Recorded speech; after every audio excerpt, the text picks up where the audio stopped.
life, to life, to life, to life.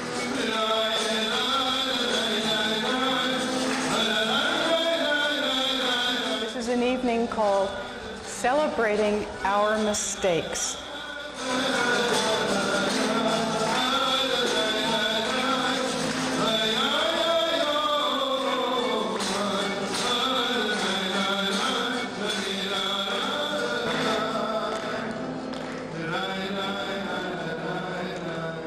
I want to begin by telling you a short story. It's a story of the Baal Shem Tov. He was the first real storyteller among the Hasidic Jews. This particular story is about a wise king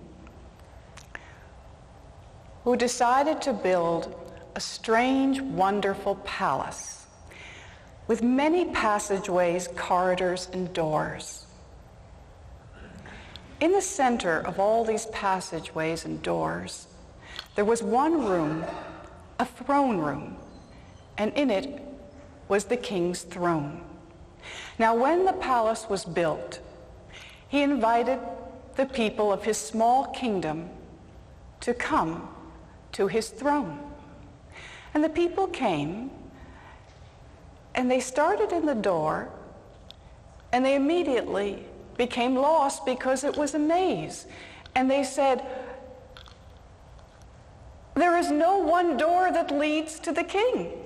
There is no one door that leads to the king. Where is the door that leads to the king?" Because each one was thinking in his mind, when he got to see the king, what would the king say?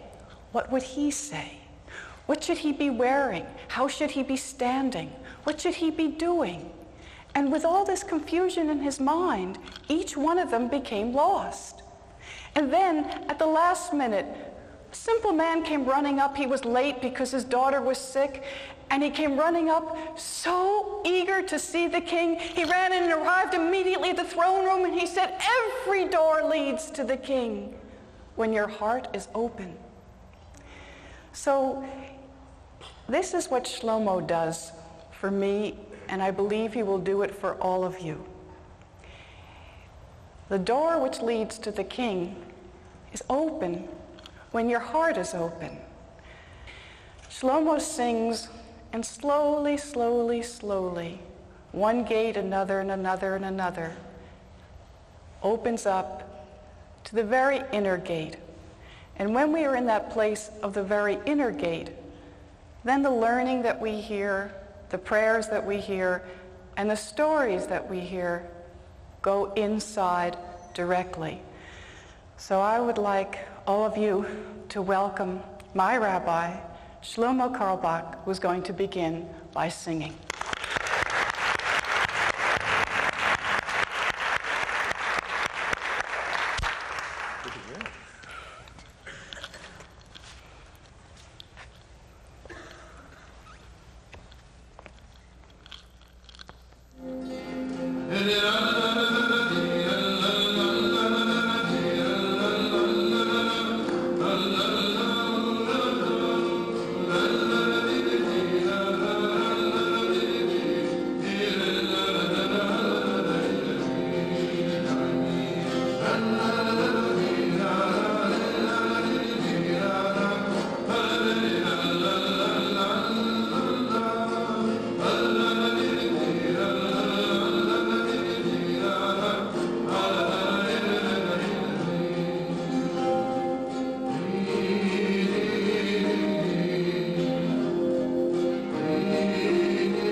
doing what is a person supposed to do the night before Yom Kippur.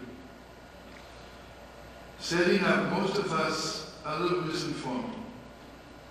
Because most people think the deepest preparation for Yom Kippur is, Mamash, to feel so guilty. You feel so guilty, you don't even have the strength to call up your therapist.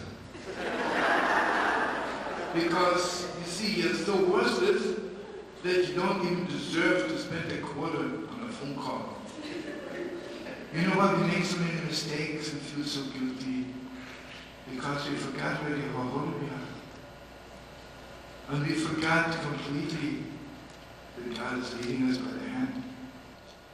Anybody who knows a little bit what Yom Kippur is, it's a day when we have so much love in the air because we forgive each other, because we know God forgives us. So the Emma and I decided tonight is a time to celebrate our mistakes. Because obviously if God lets me make all those mistakes, it's just to learn something from it. You see, I cannot let my child jump off the roof because, God forbid, they're jumping off, I cannot save her. God lets us jump off the roof because He's standing there and holding us. Anyway, let's sing some more songs. So tonight, those few minutes we're here, I'm begging you, all of us, let's just be so happy for everything wrong we're doing.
Reb Shmerel was a schlepper and a sinner. A schlepper was Reb Shmerel and a big sinner. But he didn't worry about sinning because he knew that every year on Rosh Hashanah all he had to do was to go to the water and throw his sins in. So the years went by and he did as he wished and he worried about nothing. And his wife said to him, "Shmerel, don't you realize we don't have any children? Do you think why it might be?" But he never worried about it. And then a year came when he did something worse than he had ever done. Usually he would do a little sin here, a little sin there. He put it in the drawer, he put it in the closet. But this was so terrible. It was so putrid. He had to put it in the basement. But even there in the basement, it smelled. It seeped through the whole house. And he couldn't wait for Rosh Hashanah to get rid of it. It was so putrid what he had done. So right before Rosh Hashanah, he got ready. And he went down, and it took him a whole day to get it up out of the basement. It oozed, it spread, it moved along. He'd go this way and it would go that way. He chased it all over the basement, and finally he pushed it up the basement steps and he pushed it out of the house. And then he had to roll it and push it and roll it and push it. And when the waters saw it coming, and they knew this man Shmuel because he'd been coming every year with putridity. And when the waters saw him coming, the waters moved back. And he took it and he threw it in, and the waters, they fumed, they furled, they spumed. They wanted to get rid of it. But you need to know that every being on earth, when it is created, is given a purpose. And one of the purposes of water is to clean. And even though the water wanted to get rid of this putrid sin, that was why the water was there. That is why water is there, to clean. And so the waters enfolded the sin and slowly, slowly, slowly untangled it and cleaned it. But the waters were very angry. Soon after this, Shmuel looked in the window in the mirror, and he noticed that his hair was getting gray. And his wife too, her hairs were getting gray. And still they had no child, and he thought, I shall go to the Baal Shem. He's my cousin. Everyone goes to the Baal Shem. They ask him, and he does whatever is asked. Why shouldn't he do it for a relative? So he goes to the Baal Shem, and he says to him, Master, give me a son who will live after me. And the Baal Shem looks at this schlepper who's never done anything for anyone. And he sees the schlepper's wife, who is a patient, gentle, holy woman. And he says to him, you will have a son. That's all I can say. And Shmuel asks nothing more, and he goes home. A year later, his child is born. It's a son.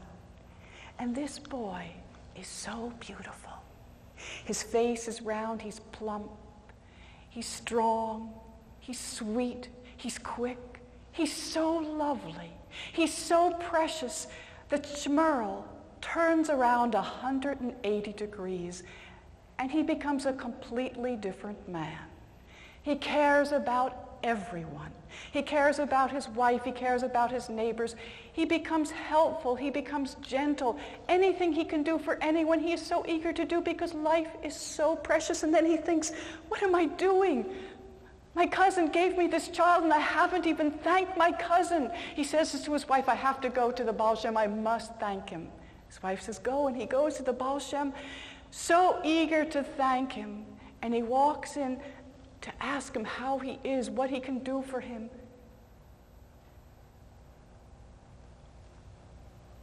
And the Baal Shem looks at him with the saddest eyes he's ever seen. And Shmuel knows something is wrong. Then he knows it's his son. And he falls on the ground and he says, tell me. You have to tell me. What is it? The Baal Shem shakes his head and he says, your son will grow. He will be healthy. He will be strong. When he is 13, he will drown in the sea. No, no, no, no, no, no, no, no, no, no, no, no, he cries. And he falls on the ground and he turns around and around and around. and he weeps like a child that he had never wept like before. He weeps and weeps and weeps, and he cries, and the Baal Shem cannot stand weeping. Stop, he says, stop, stop. There's a way, he says. There's a way to save the life of your child. Listen, the sea is very angry with you, but on the day when your son is 13, keep him away from the sea. Of course, that's it. I'll do it. Shmuel says, thank you. I can do that. Wait, Shmuel's running off. Wait, what is it, Master? You'll forget. No, how could I forget? It's my son, you'll forget. Please, let me go home. Listen first. I'm going to give you a sign. On the day you wake up and you put both your socks on your left foot, on the day you make that mistake and there's no sock on your right foot, remember. And he thanks him, and he goes home, and he forgets all about the foolishness of the socks. And his son grows and becomes a wonderful boy. He speaks well, he's gentle, he's kind like his mother, he's funny like his father. Everyone loves him, the girls and the boys. And this young boy, what he loves to do the most is swim. Every morning he's in the lake swimming. And he grows, and his father is so proud. And for his 13th birthday, they prepare a great feast for his bar mitzvah. And he's forgotten completely about the socks. And he wakes up the morning of his son's 13th birthday, and the sun is coming in the window. It's very bright. It's a very hot sun. It wakes him up, and he gets a headache.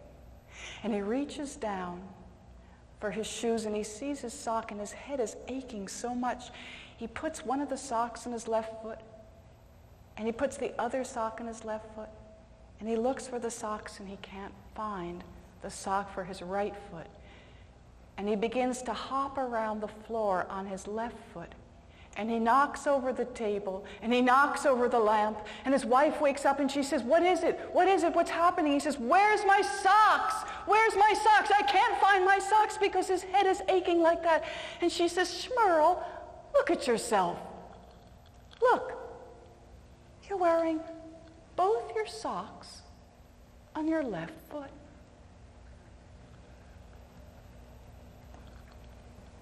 Then he remembers, and he runs to his son's room, and the door is open, and his son isn't in bed, and he opens the door, and he sees his son in the distance, running to the sea. And he calls out, stop! But his son thinks he's calling out, happy birthday! And he runs even faster. And then he starts to really run. He runs as fast as he can run, but he's an old man, his son is young. And he runs, and he sees his son coming closer and closer to the sea. And he calls out, Master of the universe, save him! And just then his son trips on a root and falls. And he runs, and he picks him up and takes him by the arm, brings him back to the house, puts him in the closet, and locks the door. I want to go swimming. It's hot, his son says. Wait. I'm hot. What is it? Wait, his father says. I'm thirsty. Wait. He's afraid to even give him water to drink. He waits the whole day.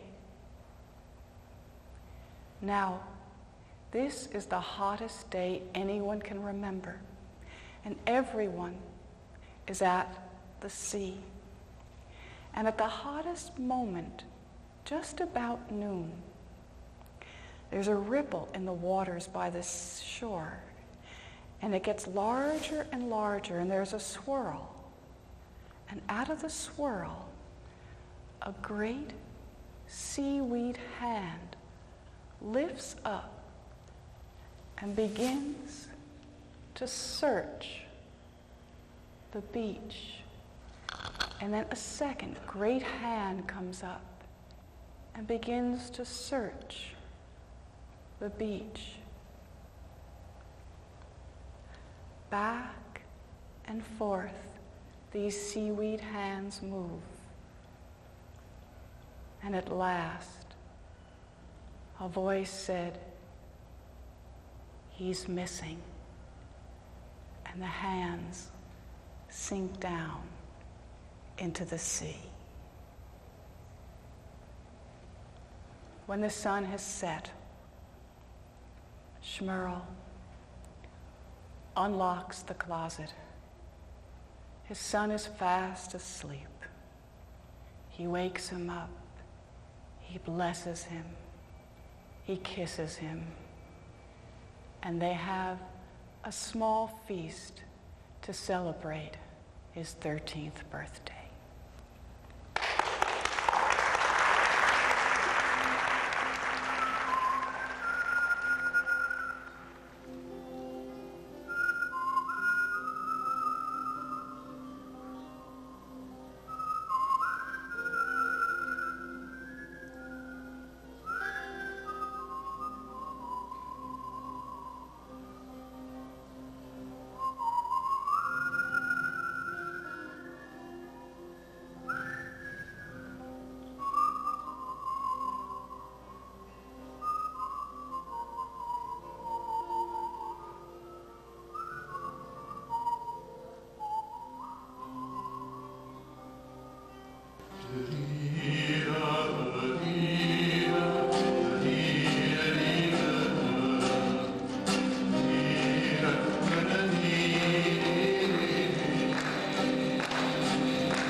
About 15 times in the middle, so just get me some seltzer.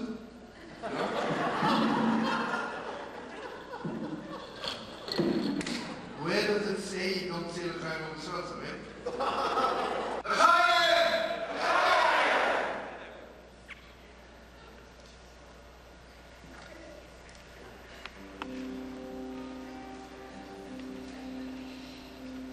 Maybe it was today, maybe it was tonight.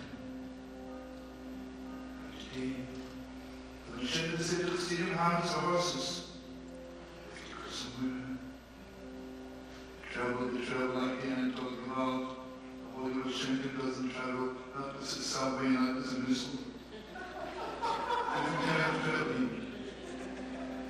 Finally we come to a forest. We get off the beaten path. Drive in the drive. The horses stop. In the middle of the field, there is a grave. Hashem says to the Chassidim, sit down. Give me a little wine. Give me a little cake. And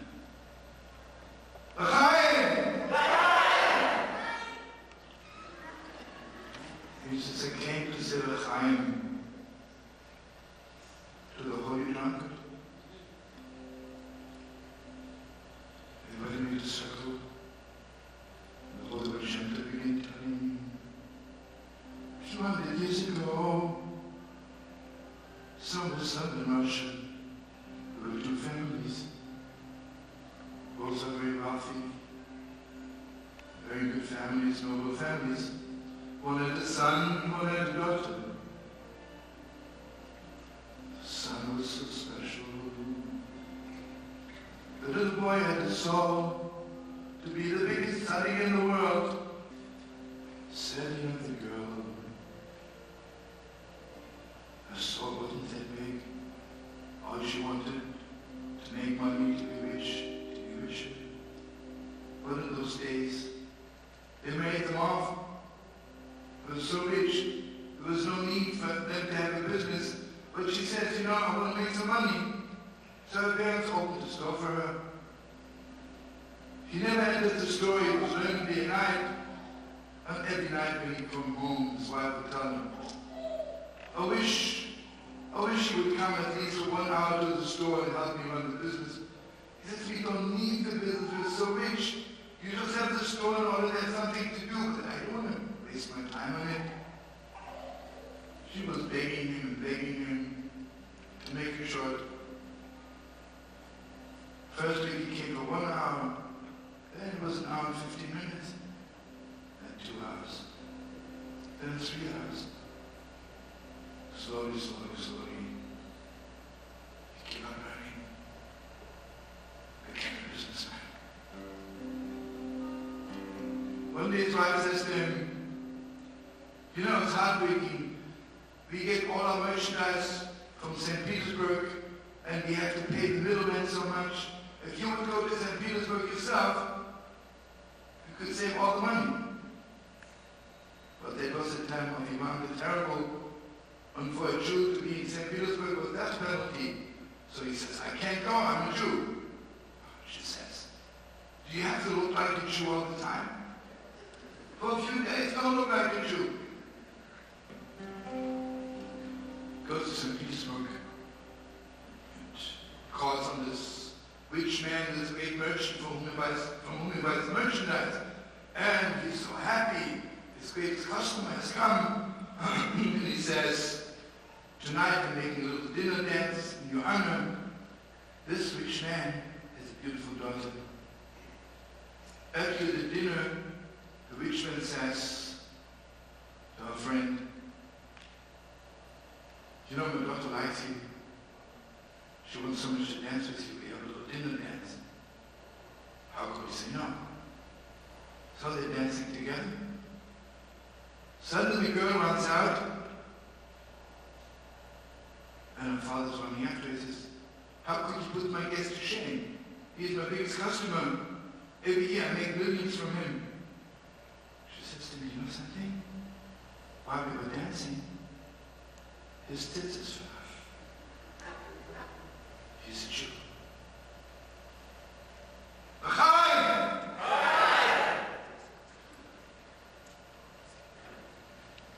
He's a Jew. He calls him into his office, holds a pistol. He said, let me tell you something. He might be my best customer. But a Jew is a Jew. If you convert, I'll let you live. If you don't convert, I shoot you right here. But by now he was so much of a businessman, he figured, what does God gain if I be dead? And he is right, on the business level, he's right.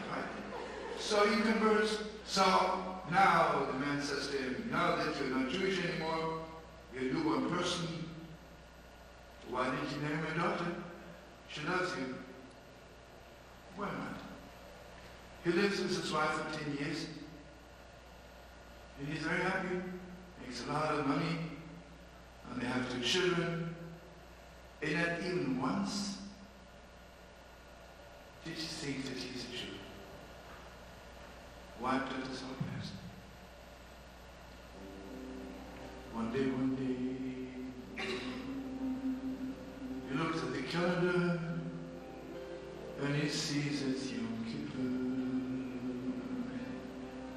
Suddenly he remembers where he was before. When he was young, when he was little, he wanted to be the holiest Jew in the world.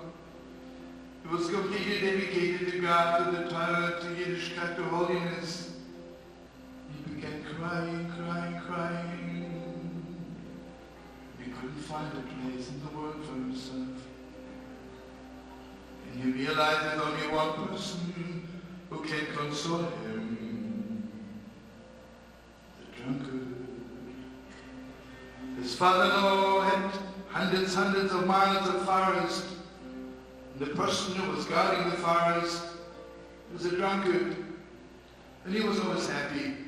He thought, I don't care, I'm jumping on a horse, riding out to the drunkard, and he'll console me. Open your heart. He comes out to the drunkard, and the drunkard is lying on the floor crying. He says, drunkard, why are you crying? He says, so why are you crying? Ask you first. The drunkard says, swear to me that you'll never tell anybody what I'm telling you now. I swear. I want you to know that I'm a Jew. I want you to know that I am a Jew. And today is Yom Kippur. And on Yom Kippur every Jew stands before God. And give all that do I stand before the one, before the only one. Can't stop crying. Why are you crying? Swear to me. You never tell. I swear. I want you to know I'm also a Jew. I want you to know I am also a Jew. Today is Yom Kippur. And on Yom Kippur every Jew stands before God. And how do I stand before him? So the holy drunkard says to him, listen to me, if God sends you to me on Yom Kippur, that means I'm the one to tell you what to do, to fix your soul.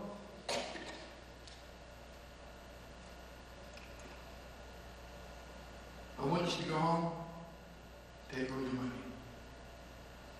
You left your first wife without telling me anything, you can do it again. Take all your money, go back to your city where you belong. Go back to your wife, but only one condition. Don't ever set foot in that store. Sit and learn day and night, and only on Shabbos come home, and I bless you to fix your life. L'chaim! L'chaim! He did so, he went home, was learning day and night. Open your hearts even deeper. Exactly a year later, his wife in St. Petersburg looks at the calendar and she sees exactly a year that my husband left me. I haven't heard from him. My children are crying for their father. She's crying so much, she can't bear it. She says, the only one who could console me is a drunkard. She rides out in the forest, and there the drunkard is lying on the ground crying. Drunkard, I wanted you to console me and you're crying. Why are you crying? Swear to me. Swear. I want you to know that I'm a Jew. And today is Yom Kippur, the holiest day of the year. And today we're standing before God, give out. How do I stand before him? Why are you crying? She said, exactly when you go, my husband, I love him so much, I love him so much. Let me and the children, how could I ever stop crying? How could I ever stop crying? So he says to her, if God sent you to me on Yom Kippur, That means I'm the one to fix his soul. Let me tell you where your husband is. Tell her exactly the name of the city. Go there, check into a hotel, and meet your husband. And God should guide your step. She doesn't tell her father. She takes her belongings, takes her children, and she goes back to the village, checks into an inn, and she says, I would like to, let's call it for namesake of a family. Can you get me an appointment with this person, the rich Jew of a family? He says, this is impossible. He lives like a hermit. He only comes home once a week on Shabbos, and all week long he's in the synagogue. She says, please, you have to help me. It's a question of life and death. He says, okay, I'll tell you something. There's only one way. Shabbos, on Friday afternoon, from the synagogue to his farm, home, he goes to the mikveh. I'll tell you where it is. Wait for him outside. Just picture it, friends. He thinks he has reached already a high level again in holiness. He's coming out from the mikveh by immersing himself. He has his wife from St. Petersburg. Restitution.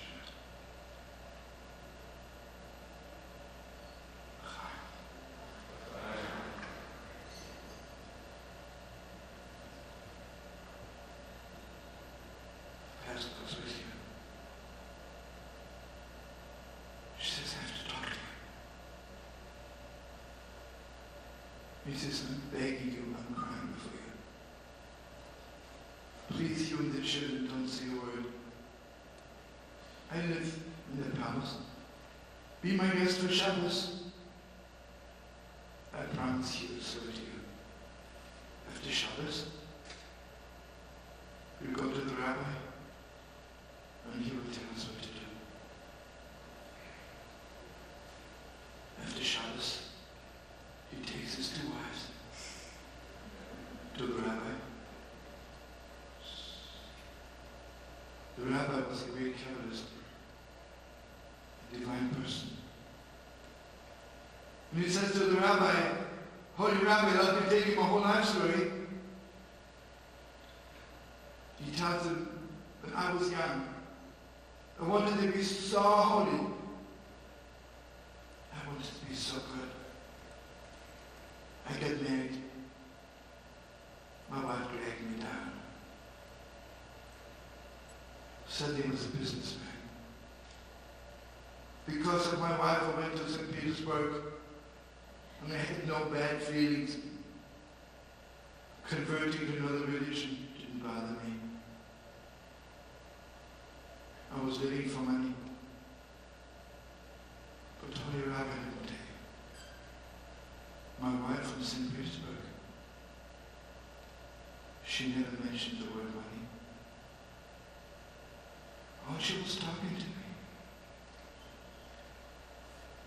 But being a high person, because of her, I had the strength to go back to be a Jew again. Holy Rabbi, I'm begging you in God's name, tell me, who is my real soulmate?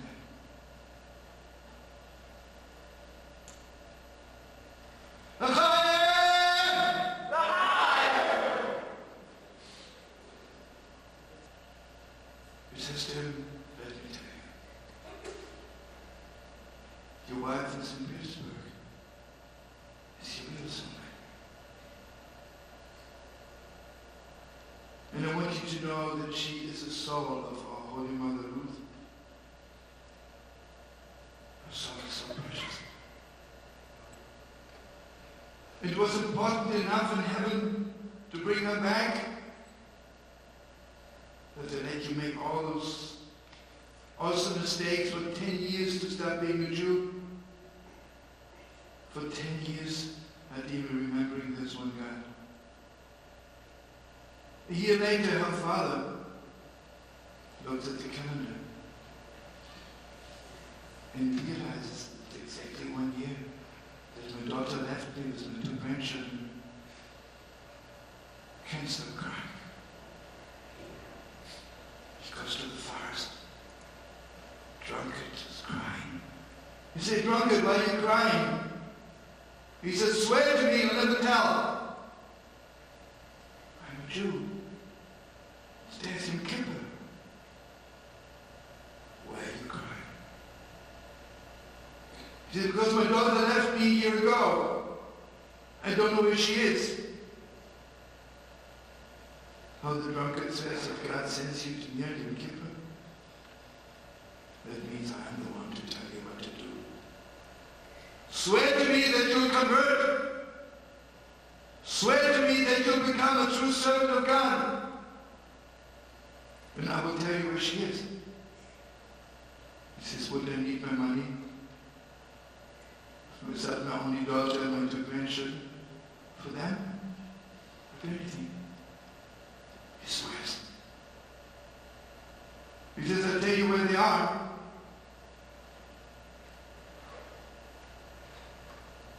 He sells everything he has, also the forest, and the drunkard and the father-in-law are on their way to see the daughter." The Holy Rosh said, "Here in the middle of the field, the holy drunkard died. This is his grave. Doesn't he deserve? We should come here and say l'chaim to the holy drunkard who fixed so many people's lives." You know, beautiful friends, we all need the holy drunkard. Somewhere. Some of us are looking for big letters, big tzaddikim, for father and mother teachers now. I'm looking for the holy drunkard. And I bless you and me. And bless our children wherever they are. Go out to the forest to be consoled and find the holy drunkard and tell you, today's Yom Kippur. Today's the day to stand before God.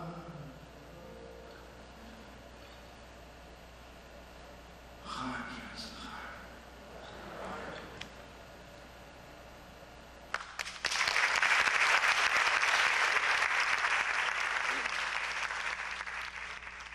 Shlomo spoke in synagogue about the shofar, and I think for me that's the strongest part of the new year, or one of them anyhow, is the sound of the shofar. It's a ram's horn, and it's blowing for every person in the world, waking us up.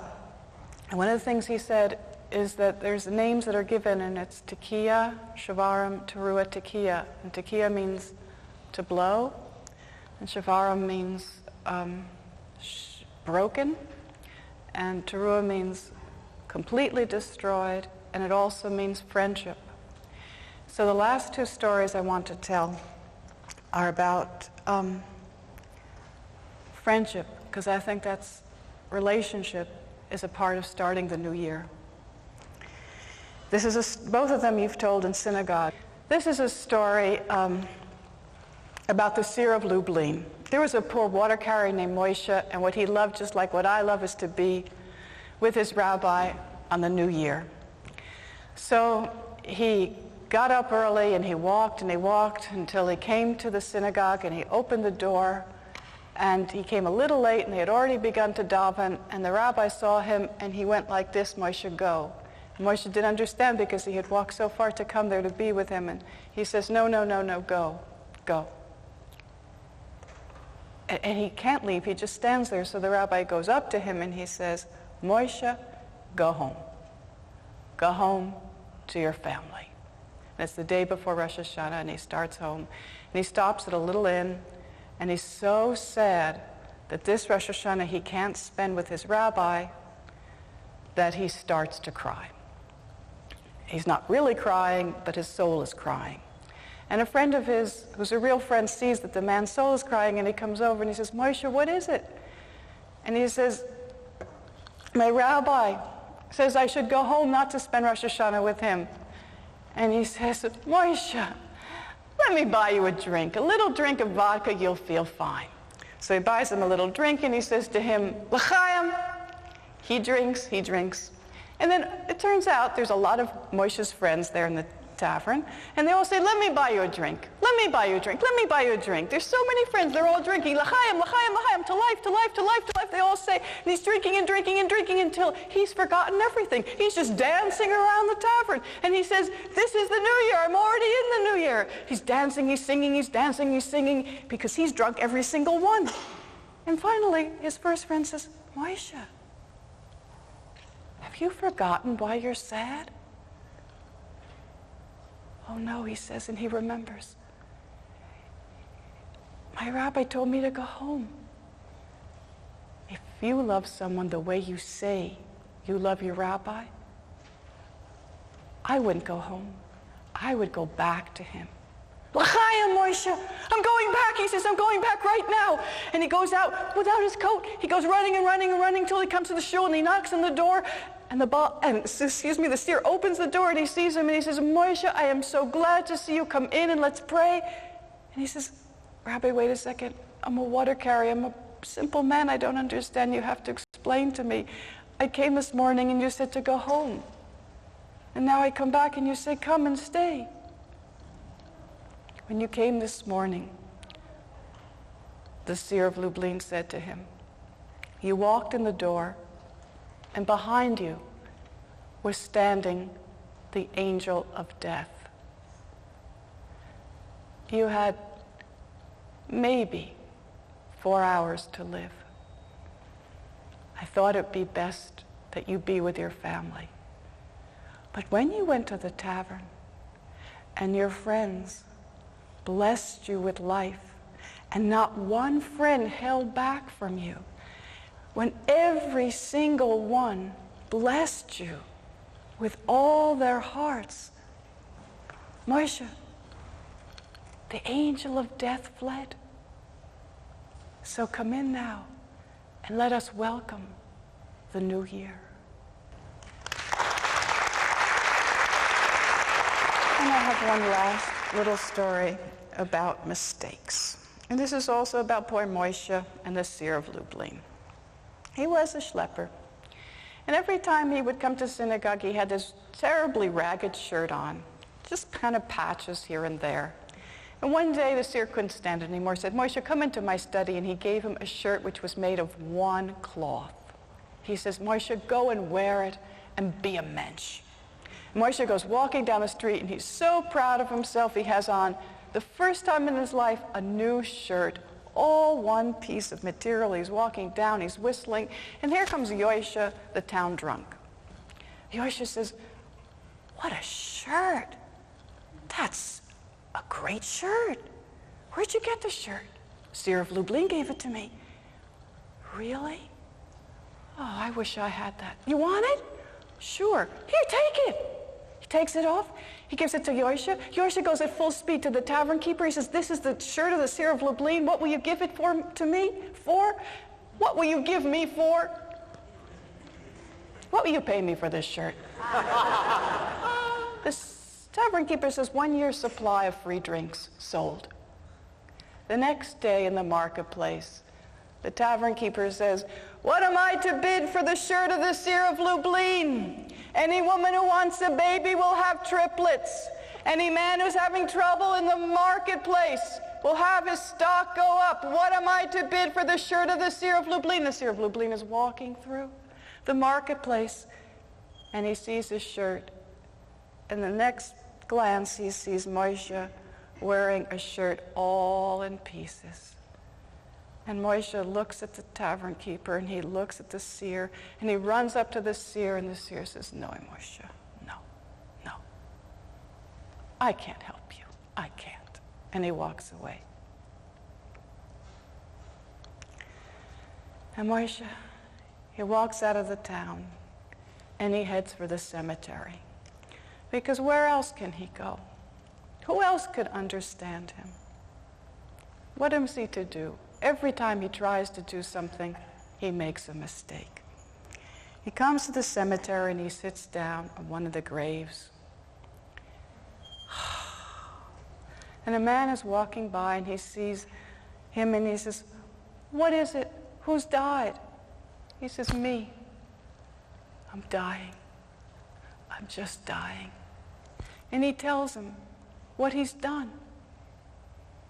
And the man says to him, "You never know. What's your name?" "Moshe." "Moshe, you'll never know. I have to tell you a story. Listen." He sits down on the other gravestone and he says to him, "Moshe, in my town, we had a thief, but not just a regular thief.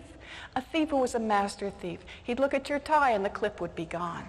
He'd look at your hand and the ring would be missing. He was a master thief. He got so rich, he joined the synagogue. Once he joined the synagogue, he gave up stealing because he was too respectable. Then he didn't know what to do. And it turned out that the richest man in the synagogue took pity on this poor master thief. And one day he was going by in his wagon and he saw the master thief and he was sitting outside with all the children. And he sent him for the Sabbath some challah, some fish, and a little bit to carry him through. And he went and he thanked him, the thief did. And so the wealthy man got in the habit once a week, he send him a little bit, and somehow the master thief survived. The years passed, and it happened that the day that this wealthy man died, the master thief died. Everyone in the town, except for a few of the apprentices of the master thief, went to the funeral of the wealthy man. He went up to heaven, and there they were weighing, and they said to him, "We're sorry, but you can't get in." And just then, there was this breeze, and he looks around, and he's in heaven, and he says, "What happened?" And they say to him, "Your friend, the thief, stole your sins."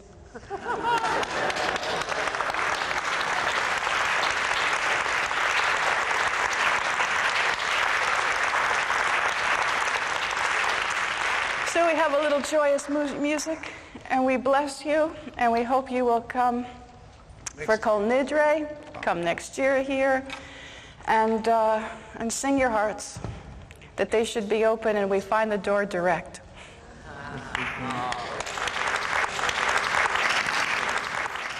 You mentioned I owe the bank $10 million. And there is no way for me to pay. I get a telegram from the bank.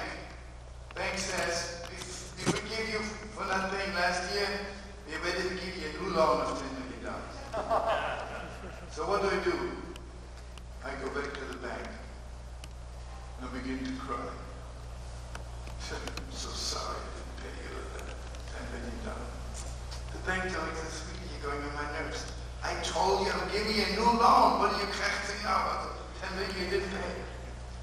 Well, this is what we're doing to God. God says, "I'll give you a new year, but stop crafting.